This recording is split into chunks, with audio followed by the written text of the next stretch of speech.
La actual crisis sanitaria y económica producida por la pandemia del COVID-19 ha puesto de manifiesto los resultados de las políticas económicas basadas en los recortes. Güey, cuando necesitamos un sistema sanitario fuerte, atopámonos con un modelo sanitario debilitado y con insuficiencias graves. Fallecidos por el coronavirus no deja de subir. A pesar de ello, el personal que trabaja en los centros hospitalarios está dando un ejemplo de coraje y profesionalidad para hacer frente a la crisis. Dende aquí nuestro agradecimiento por su esfuerzo para cuidar de la nuestra salud a pesar de las dificultades a las que se exponen. Tengo tantos muertos a mi alrededor que no sé para qué lado llorar. En Asturias, donde se vive una crisis que afecta a múltiples sectores productivos, corremos el riesgo de ver cómo se incrementan todavía más el paro y la precariedad. Debido a la actual situación de confinamiento, este año no vamos a poder salir a las calles a celebrar el 1 de mayo.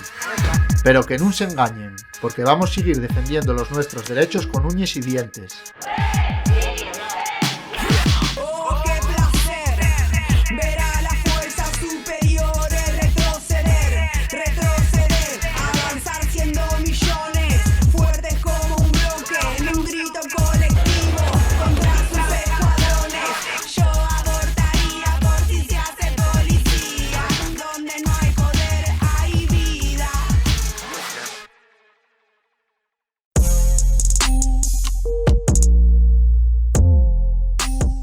Para dar respuesta inmediata a esta situación, vemos necesario implantar de forma inmediata una renta básica para todas las personas afectadas por la crisis.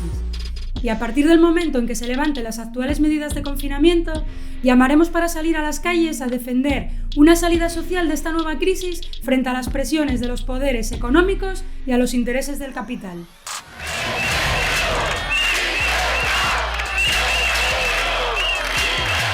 Vamos a defender unos servicios públicos de calidad y la vuelta a lo público de todo lo privatizado.